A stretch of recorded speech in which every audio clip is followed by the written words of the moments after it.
Today on Dr. Phil, she brought home the bacon. You said to him, he's never really been a provider. That's a fact. He brought home another woman. He cheated on me behind my back. Are you in love with your husband? I think so. Were you in love with him before you knew somebody else was in love with him? No. Affair aftermath. My husband had another woman pregnant. But you are the one. She's one of the ones. Let's do it. Why don't we stop all the drama, stop all the fighting, and let's go get you better. Here we go. Have a good show, everybody. If I can help get this family back on track, are you willing to do that? Ready, free, take.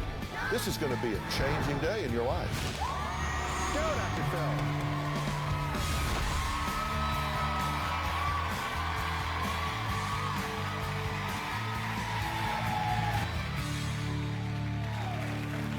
Well, she calls him sauce, he calls her sexy. Now, this sounds like a couple in love, right? Well, not really. It's a man and his mistress. And his wife discovered their affair when she found his secret cell phone filled with hundreds of racy text messages and naked pictures. Take a look. My husband of 15 years cheated on me behind my back. My husband has never had a decent job. I've always been the leader and provider financially in this home, and he had the nerve to go and cheat on me. About January of this year, I could see a big change in Jeff. He seemed different, and I knew in my heart it was a woman. I became obsessed with looking online at his phone bill every single day. There was a number that popped out to me. I called the number myself and hung up when I heard the woman answer. So now I had to get into more undercover work. I went to his car and found the phone. Saw a couple texts. They had nicknames for each other that sucked. Horrible. She called him sauce, which makes me sick. He called her sexy. There was close to 500 pictures on the telephone. 90% of them were of her, a lot of naked pictures. There was a handful of Jeff, a couple that were naked. It's made me physically, emotionally ill, and I don't know what to do about it. Well, April's husband, Jeff, says it's not his affair that ruined their relationship. Their marriage was rocky way before that. This marriage has been a roller coaster the last several years. I have been the provider almost from day one. There was a good 3 years that I made over $1.2 million. I have purchased a lot of expensive gifts, a $37,000 Harley, an $80,000 boat. I built a house on the Colorado River. April has resented me because she does make more money. He has just been spoiled for so long that he just expects it. April has just done a lot of belittling, and that's what's really affected me the most. The things that April says do hurt. I'm fat, I'm balding, and no one's gonna want me. I'm a loser. I opened that coffee shop. My motto was to make it like the old Cheers, and I knew everybody's name, and I would talk to everybody. I wanted pretty much nothing to do with the coffee shop. I hate coffee. I did meet this woman at the coffee shop, and we would talk. She said she was having problems in her marriage, and I would say, yeah, me too. I felt good. I would tell her April was very rude last night, and she was telling me how fat I am or how I'm getting bald, and she would turn it around and say, well, you're not. You're very attractive. You're a good-looking guy. You're smart. And I liked that feeling. I thought, wow, this is amazing. There is somebody interested in me. For several years now, I've been told that I am nothing and I have nothing. He started gaining some weight, which made me second-guess an affair. Eventually, we ended up sleeping with each other. She would go get the hotel and already have it lined up, and I would go and meet her there. There was several times that we would meet up and have sex. I had an affair with this woman because I felt like my marriage was in a spiral. I felt like we were heading for divorce. I did not feel that April loved me. You guys are here for a reason, and sometimes I think people at home maybe don't think about this, but you sat down and wrote a letter, and you decided to come here, and you have an objective when you came here. Is this a decision day? I believe so. So you're here to try to get some point of clarity and make a decision. 100%. And this is very raw because this has just come to light very recently. 4 weeks tomorrow. 4 weeks tomorrow. So you're up against this now, and you're saying, well, this is all spinning in front of me, and I don't know what to do about it. Yes. And what do you want? I want the same thing. You want to know what to do. I want to know what to do also. All right. And this is hard for you. It's still emotionally very raw. Yes. All right. Are you in love with your husband? I think so. You think so, but you don't know so. I love Jeff with all my heart. This was just devastating. Do you really love him with all your heart, or are you having a love reaction because somebody else is interested in him now? No. Were you this in love with him before disgusting. somebody else was interested in him? We've been real resentful the last few years. But I do love the guy. I think... Okay, now this is an important question. Were you in love with him before you knew somebody else was in love with him? No. Not in the last year or two. Pardon me? Not in the last year or two. Okay, because this is important. That Yes. doesn't mean that you don't want to save this marriage, but it is important because in the last year or two, you really weren't just all so in love with him. No, actually closer to 3. We've Okay. lost home. Lots of things have happened. Yeah, and so he says that you have called him bald, stupid, fat, short, ugly, a loser, that you have hit and scratched him, that you have told him that he is not her man, that no one would ever want him, told him he doesn't make enough money, said he's never been successful. So very hostile, aggressive, emasculating, put down sort of things to him. That's what he says you've done. Is that true? I've said things very much so in anger. He's also said very hurtful and horrible things Yeah, too. well, I'll get to him in a minute. Yeah. I'm just trying to see where you were. So these are things that you agree and acknowledge that you've said to him. Yes. And done to him. Yes, physical. I've been married. I've been with him for 20 years. If I've been physical, I should have attacked him when I found the phone, and I didn't do that. I've kind of reached out a couple times, but that's knowing that my husband's compulsive lying to me, And you said that you make all the money, which was true. right? And that he's never really been a provider. That's a fact. And as I'm reading through these, those to me sound like very emasculating sort of things that are very condescending and emasculating. Sure. Okay, and what effect did these things have on you? Well, obviously, it changed the way I felt about her. And it hurt me inside. It would hurt. And that's probably why I did what I did. No, it's not why you did what you did. Well, You did what you did because you made a choice to I turn made a away choice. from your partner outside the marriage and take up with somebody else instead of manning up and dealing with the issues inside your marriage. So, I mean, you got to own that That's decision. true. She didn't make you do what you did. You did what you That's did, correct. and you have to own that. So there are That's no correct. victims here. That's correct. You made the choice, and And I you did went it. and did it. Yeah. Now, next But in April... my defense, I would not have done what I did if we had that perfect marriage. I There's wouldn't no have been out defense. There's no looking out. justification. You should have left. Well, so you are saying it's her fault. No, I'm not blaming her. I'm just saying if we had this perfect marriage, I don't think I would have done what I did. Well, you're contradicting yourself. You're saying, I'm not blaming her. I'm just saying, if she hadn't done what she did, I wouldn't have done what I did. I got you. So you are saying that it's because of her. And look, I'm just telling No, you, yeah, I understand. if you don't own it, we're done. Because if you don't own it, you can't change what you don't acknowledge. We'll never heal this if you don't own your choices. And I don't know that we will anyway. But trust me, you had a lot of options given what she did. That is correct. A lot of options other than going off and having a clandestine relationship with somebody outside your marriage. That's correct. She didn't, you did, so don't put it off on Okay, her. that's All right, next, April found hundreds of racy texts and images on Jeff's cell phone, but it was one picture that sent her over the edge. You'll find out what when we come back.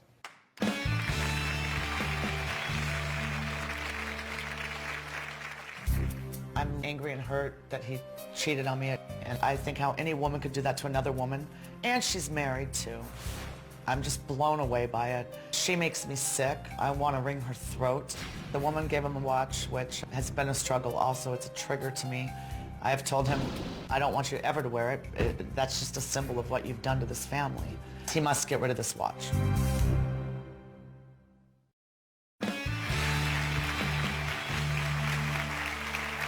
Well, my guess April and Jeff lived the high life for years. April made millions. They drove expensive cars, took fancy vacations, lived in a mansion on a hill. But April's perfect world came crashing down a month ago when she found Jeff's secret cell phone. April does check my phone all the time. She does go online and see who I'm calling. So this woman got me a phone so we could communicate back and forth without using my normal phone. So then the texting became more and more, and then there was sexual innuendos. And then we started sending some naked photos back and forth of each other. The worst picture that affected me was the picture of her fully clothed standing in my kitchen. This is where the photo was taken, which makes me disgusted and sick to my stomach. He let this scumbag come into my home. What hurts me the most was that she was in my house. I feel like I was raped by her. What do you think you should do at this point? Are you convinced that this relationship is over? I think without some serious changes, absolutely. When my industry crashed, when the mortgage industry went down, so I went from making $1 million a year to under $100,000. Mm-hmm. And meanwhile, I bought this coffee shop that we've lost about $800,000. We had it for 5 years, and he went there every day, made horrible income because we couldn't pay payroll, let alone him. I hated it, but he still had the happy life. He's a cheerleader, and this is where he also met this loser. It finally closed in July of this year. We also bought our home that we're in today in June. And it's crazy to me that he was having this affair as we were buying another home together. Why didn't you leave first? I think I have a beautiful 13-year-old son. And I do love Jeff, but he has to be a provider. He has to be a provider at this point, whether I make $100,000 or $1 million. I don't want to be in the control seat. I've been that way the whole time, and it's so old to me. I don't want to do it anymore. But you've defined it that way from the beginning. From the beginning. And you've taken kind of a parent-child position with him from the beginning. And children grow up and rebel. I mean, that's the reason that I always tell married couples, parent-child relationships don't work. I know. I've traced your relationship back from the very beginning. I wrote it down. You have judged him from day one. You said, this is not the kind of guy I want. You said he was short, he was too young, he was dysfunctional. That wasn't from day one, but when I met him, he lived in a tent trailer in his uncle's backyard working for a family-owned pawn shop and made low income but free rent type of thing. And I was a struggler. I was young. Became best friends. We eventually moved out together, and it was like, Jeff, you need to not work for the uncle's pawn shop anymore. It doesn't make sense because it's far. And so he did. We made about the same amount. We made about the same for a minute. There was no. I was probably in the 40,000 range, and you were still about 20. It's not about the money. You No. said the first time you kissed him, you thought, oh my God, I'm going to break his heart. Yes, absolutely. He wasn't my type of guy that I typically went for. He was younger than me. I never, ever went for a younger person. A couple years younger. It's not crazy, but we established a friendship. I also never did that before. But he came from dysfunction. I came from dysfunction and suicide. He came from suicides. It was like, wow, you're normal. So I had this friendship thing that, wow, how are you normal? I want to be normal too. Do you want to be in this relationship with her? I do. Now, you said that quickly, but do you really? Because we asked you a lot of questions leading up to this, and I heard a lot of, gee, I don't know. And you say here, sitting in front of her, you do, but that isn't what I heard you saying as we asked you a lot of questions. I heard a lot of, I don't know. I do, but I feel that things need to change in order for that. Why did you say I do when I ask you? Why did you give me half of a truth? Because I think deep down inside I do. I do want it to work. Am I leery of that? Yes, I am kind of leery. Then why aren't you saying, look, guys, this is your time. This is your moment. If you guys don't tell me the truth, we're wasting our time. And you're not being honest here. You're saying, oh, I don't blame her, but look what she made me do. I had to go through 4 times to get you to see I am blaming her. Come on, you own this. You made the choice, do it. I say, do you want this married? I do. Now, wait a minute. That's not what you said. What you said is, if she continues to browbeat me the way she has, time and again, and emasculate me and put me down and demean me, then hell no, I don't want to be in a relationship like that. That's the truth. Right, that is so the you truth. get here in front of her and you get clay-footed and say, oh, yes, I do. Good little boy, I'm in front of mommy. Yes, I do. That's not the truth. That's true. You are a very controlling woman. You are a very proud woman. You make a lot of money. You buy the cars. You buy the houses. You do this. I've always made more money. He says, we made the same amount of money. Well, maybe for a minute. Really? I mean, you're just pretty proud of the way you turned out, aren't you? No, absolutely not. I'm just sick of doing it for as long as I have. Because right now the times aren't good. We're $50,000 in credit card debt. He has this Harley that he just has a sense of entitlement. But this is not about Harleys. This is not about boats. This is not about cars. Yeah, you're right. You're right. I don't care about material things. I would get rid of any material things, but the material things that I've purchased for him, I'm not selling my Harley. At one point he said, I would divorce you before I'd sell my Harley. Dude, we're $50,000 in credit card debt. You're making no money right now. You're in training. I'm making hardly anything, and I'm paying $1,000 in interest on these credit cards a month. Sell the Harley. When you make money, go buy yourself a Harley. I tell you, That's where the providing part that I need him to step up and provide for my child, and not go sell more, April. That's what I've heard. Go sell more. Go sell your jewelry. Really? All right, y'all take a breath, and I'll take a break. Jeff had a mistress. He has a wife. And now there's another woman in the mix threatening to ruin his marriage. We'll meet her when we come back.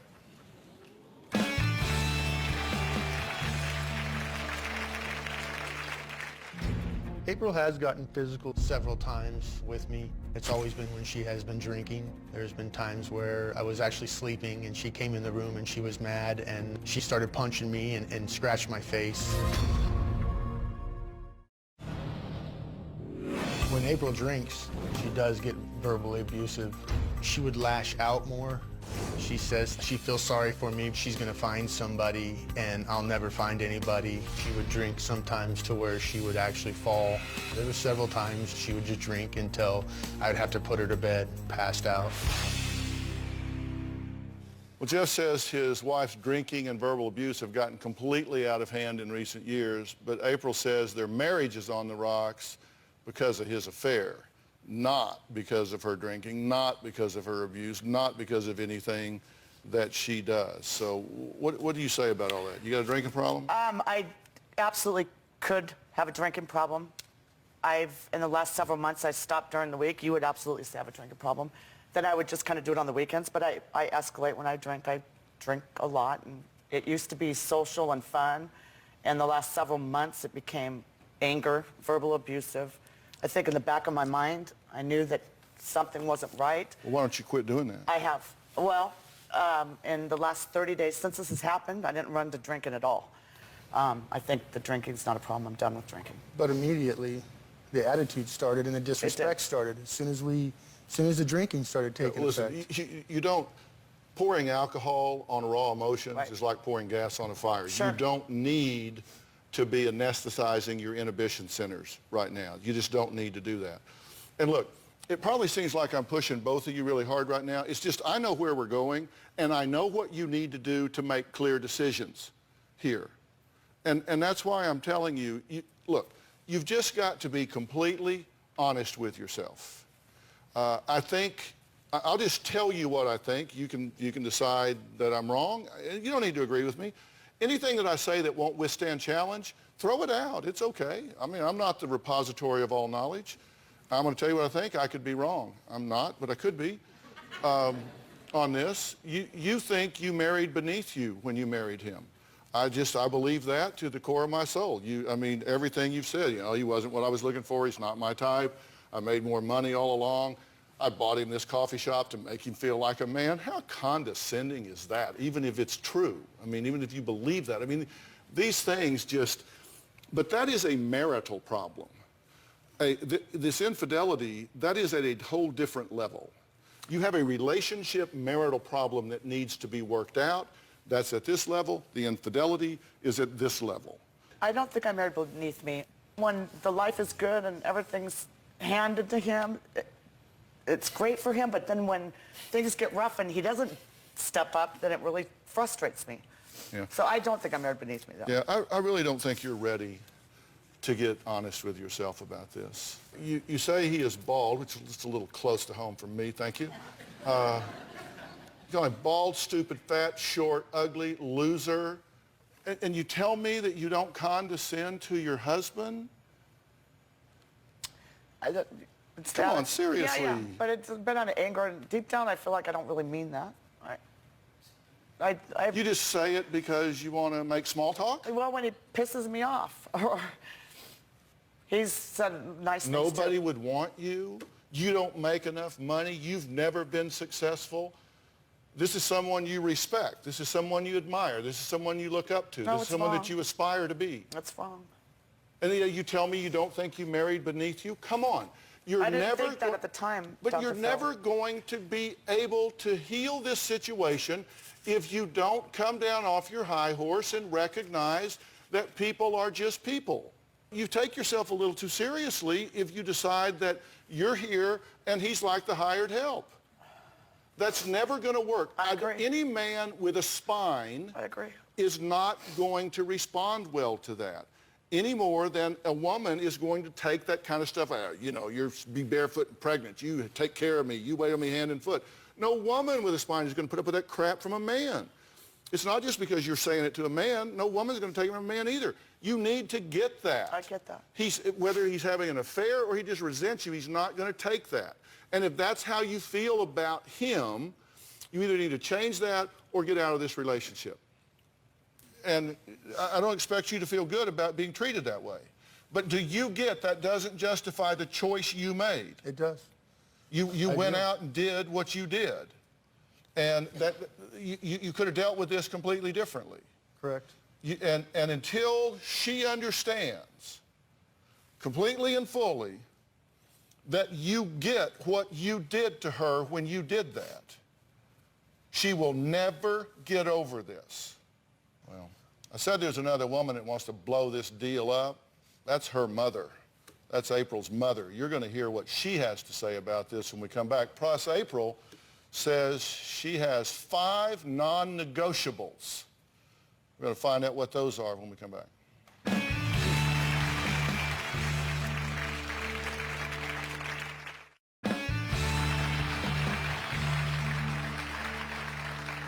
Well, April's mother, Karen, is also here. She says she doesn't want Jeff and April to work things out. In fact, she wants April to kick him to the curb so badly that she is the one that wrote into the show. She said, look, I want these guys to end this thing. Karen, what do you think needs to happen here? And if I said anything that changes your mind about this? For the last at least 5 years, I've watched a dysfunctional marriage, my daughter drinking too much, my son-in-law not doing anything that he should be doing to help pull the family together. In my opinion, this relationship is doomed. Mm-hmm. You don't think it should be saved? If it could be saved, maybe I'm a little pessimistic, but the damage that has been done, my daughter has not just found out her husband's been cheating on her for close to a year. She had the pictures of it. She had the messages back and forth. She has pictures of this woman in her house. And she tries to put it aside. I don't know if she can. Mm-hmm. And Jeff, I don't think, people don't change that drastically. Jeff has never been motivated to take over the finances. I love him to death as my son-in-law, and this kills me to even have to say about him, but I don't think it's going to work. I don't think they're going to get the counseling and then Jeff's suddenly going to step up to the plate and be at least an equal to April. That's what she needs. She doesn't need him to take over. She needs him to be a partner. So what are your non-negotiables? I want, well, trust. I've told him if he lies to me, I don't care how little. And he knows nothing gets by me. It might take me a little while to figure it out, but I need honesty. Well, you made a list. You said he has to provide financially. He has to make you feel wanted. He has to be affectionate like he used to be. He has to communicate with you, and he can never, ever lie again. Yes. Those are the 5. Yes. Let's say he did all of that. Where would you be? I think that I would be totally in love with him again, because lately we've almost kind of like dating. He started becoming my best friend again. So you're saying that you could forgive? I think so, but it's going to take time. Mm-hmm. I want the help and the tools And I need to know that, I'm your partner. You talk to me about everything. You don't go somewhere else. Create more drama. Are you kidding? So stupid. What do you think about those things? I feel that they are doable. I feel that, do I want to be financial? Do I want to take care of the family? I do inside. I do. Are these reasonable expectations? I think on they're her reasonable, definitely. part? Here's my bottom line on this, just so you know what I think, and then you can take that and Okay. do what you want to with it. I don't think every marriage can be saved. People ask me all the time, can a marriage survive infidelity? Yes, it can. It doesn't mean it should, but they can. But you have to own it. Correct. There's no theory under which it's okay. Doesn't matter if you found her in a convent. It doesn't matter if you just turned a corner and ran into her and gee golly darn, look what happened. Doesn't matter how, why, when, where, it doesn't matter. What matters is what happened. And that has to stop, and you have to never see her again, and you have to be a completely transparent, open book. You have to be a complete picture window. You have to be accountable because trust has to be earned back. Now, once that's off the table, you have a relationship dynamic here that just isn't working.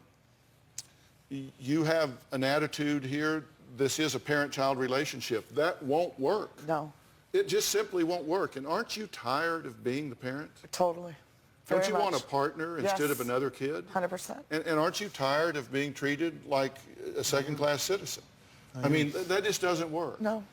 So you need a true partnership here. And to do that, you have to expect it, you have to provide it, you have to really engage each other in that level. And this stuff about being abusive with each other and condescending to each other, calling names, those are just not things that can go on. Require more of yourself. I agree. And you're going to need a guide through this, and I will help you with that. I will help you Please. with skilled counseling to help you navigate this rocky terrain at this point. And I can tell you, you will know in a very short period of time whether or not you have the foundation upon which to build this marriage. And you need to make a plan that puts this family unit first. And if it means selling everything to get out of debt, then sell everything to get out of debt. There's nothing sacred here. You do what you have to make the family first, to provide security for your child and for your family unit. And to do that, you roll your sleeves up and you work together as partners, not antagonistically. You work together as partners. I agree. And that begins with forgiveness and commitment, and you work through it. And that's my advice to you. Give this 60 days. I promise you, you will know at the end of that time whether this is a go or whether it's not. Will you do that? Absolutely. Will you do will, that? definitely. And I will get you the professional to Thank do that you. with. That's why I'm here. And I'm happy to do that. Thank you. All right, just recently, my next guest got married and had a baby. Too bad his wife wasn't the one that had the baby. Hear all about that when we come back.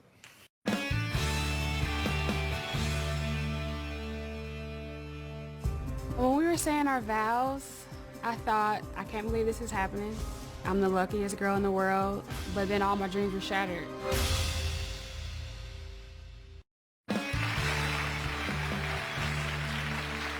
Well, my next couple are newlyweds. There's also a beautiful bouncing baby. Too bad it's not the bride's. Take a look.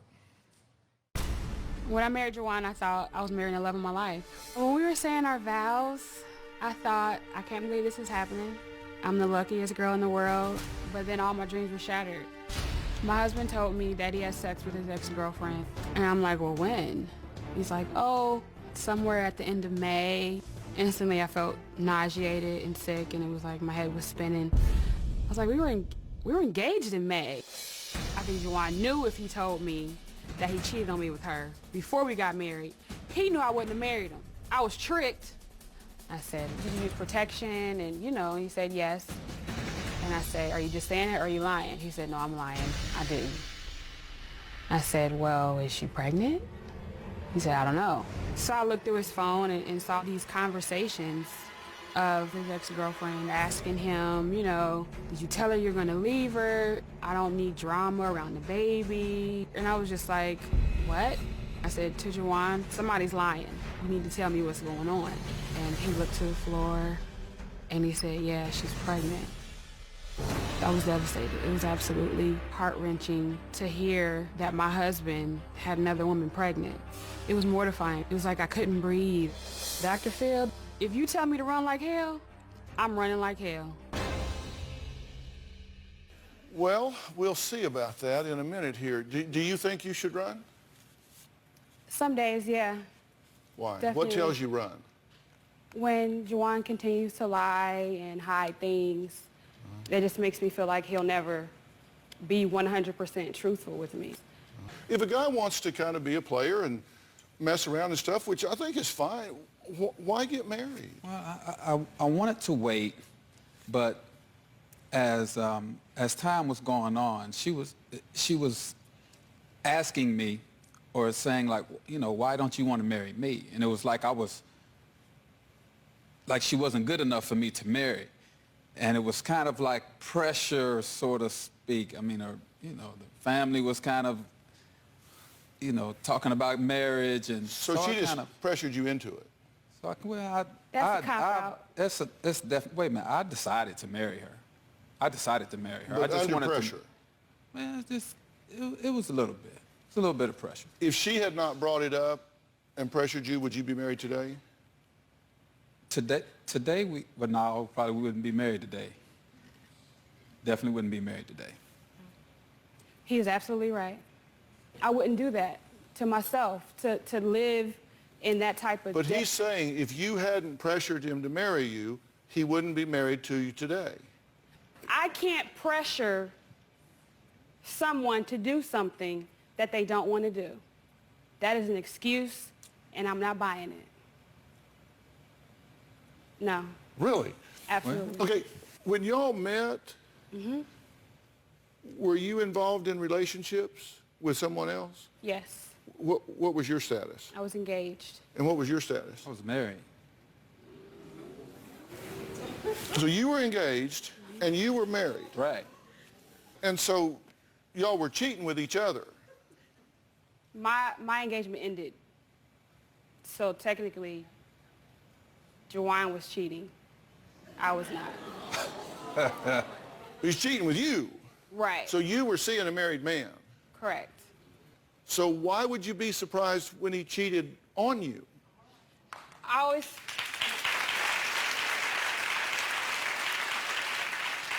That's a fair question, right? It is. Because if they'll do it with you, they'll do it to you, right? Exactly. I always felt like I was enough for Juwan. I always felt like that I brought to the table everything that he needed and that he didn't need anyone else. Maybe it was naive of me, but Well, it's a little that's what I egotistical, thought. isn't it, though? I mean, you find a cheater and you think, I'm the one.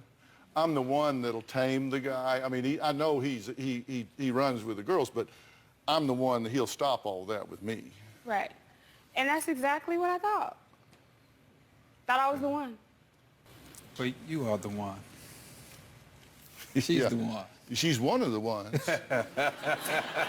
Okay, next. An affair and a baby seems like more than any newlywed woman could endure. Well, it's not. There's something else threatening to end this marriage. We're going to find out what it is when we come back.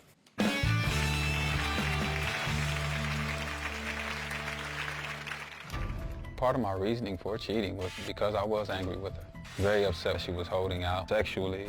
I took her holding out sexually on me personally. During that time when I was in that mindset, I went and cheated with my ex-girlfriend.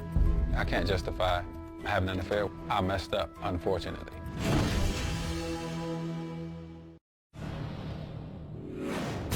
Things have definitely gotten physical between Juwan and I. We were talking, and Juwan felt like I said something that was disrespectful to him, and he smacked me across the room and I hit the wall. It was such a shock to me. Last time was Thanksgiving, and he felt like I said something disrespectful. We had gotten into it, and he choked me, and I honestly thought he was gonna kill me. Well, Charnay and Jawan have been married just over a year. Just weeks into that marriage, Charnay found out Jawan had slept with an ex and fathered a child. Now, recently things have escalated, according to Charnay, into physical violence, and they want to know if they should stay with this relationship or shut it down. Have you gotten upset with her and hit her? Yes, I have. And did you get upset with her and choke her? Yes, I have. And you did have a baby with an ex. Yes, I did. Which was cheating on her. So do you have a question for me? Just a straight out question? My question is, should I run like hell? Yes. Run like hell? Yes. Do you have a question for me? Is there anything that I save our marriage? You are a high-risk candidate at this point. He's very high risk, and I'm going to tell you why. You asked me straight up, I answered you one word, yes. He's very high risk. He's cheated on you before you were even down the aisle, right? I see absolutely nothing that suggests any change in what he's likely to do. The best predictor of future behavior is past behavior. If you want to know what he's going to do in the future, look at what he's done in the past. Barring some major intervening event, he's very likely to continue his pattern of the past, which means he's cheated with you, he's cheated with the wife that he cheated on you with, he's cheated with you, he's cheated everybody. He doesn't finish one before he goes to the next, so he's probably very likely going to continue that in the future. He's been violent with you. He's hit you and choked you to the point that you thought he was going to kill you. That's dangerous. So yes, I think you're in a very high-risk relationship. If I also sense that the chance of you taking my advice and shutting this down when you leave here is probably zero. You're not going to do what I'm saying to do. That's not true. So this is it. This was it right here. This was it. yeah, I'm physically, emotionally tired. I mean, I'm there. So this is it.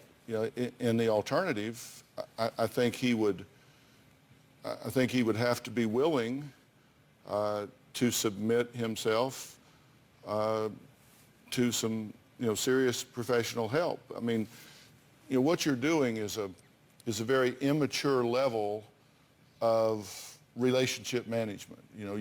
The mature thing to do is finish one relationship before you start another, and really finish it. Right. And put up some barriers and put up some boundaries, and then you've obviously got an issue with your temper. There is no time, no theory, no provocation that justifies a man putting his hands on a woman in anger. Never. That is just simply not okay. You don't hit her, you don't choke her, you don't push her. That is absolutely, unequivocally unacceptable under any theory. And if you can't control that, then you've got a problem that needs help.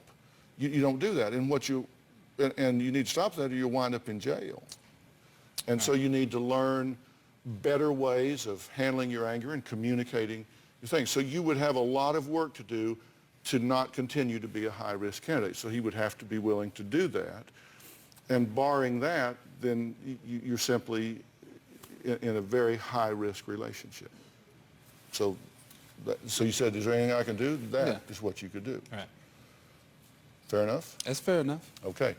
Coming up, when to forgive and when to move on after an affair. My advice to all couples when we come back.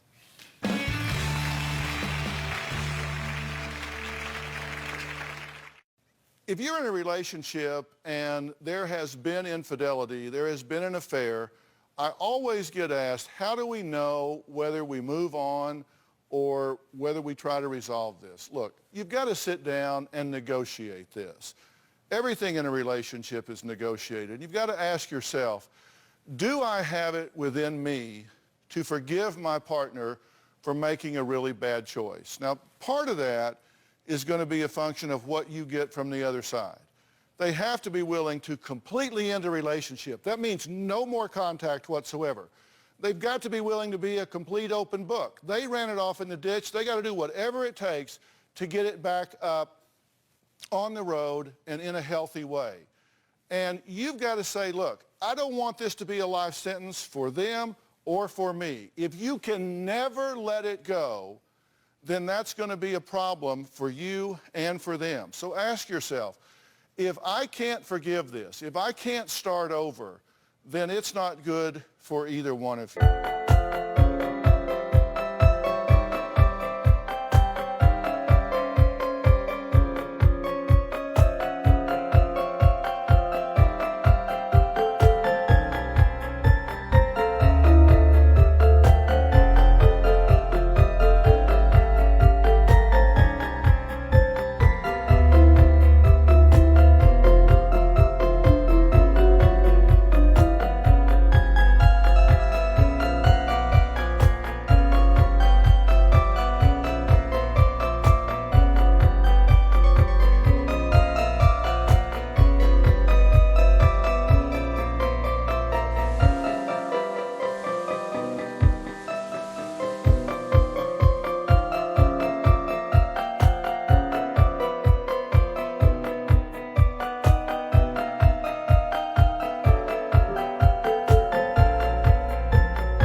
So you've got to sit down. You've got to talk about it. And if you need help, get help. Go to your pastor. Go to a counselor. Do what you have to get somebody to come in and counsel you and calm things down. Don't quit while the emotions are raw. Don't quit while it's really hurting inside. Work through it. Give your feelings a voice. You're talking about a relationship that's meant a lot to you. It's worth the work. And then if when you get through with that work, you just can't get past it, okay. But know that you've done the work. And if there are kids involved, you owe it to them to do the hard work. So just think about that. I want to thank all of my guests that were here today. If you find yourself in the middle of an affair and you want information on how to save your marriage, go to drphil.com. There'll be resources there and a lot more than what we've talked about today. I'll see you on Twitter. I'll see you on Facebook. I'm always there. I look at your comments, so I do like to hear from you. Thanks for being here. So long.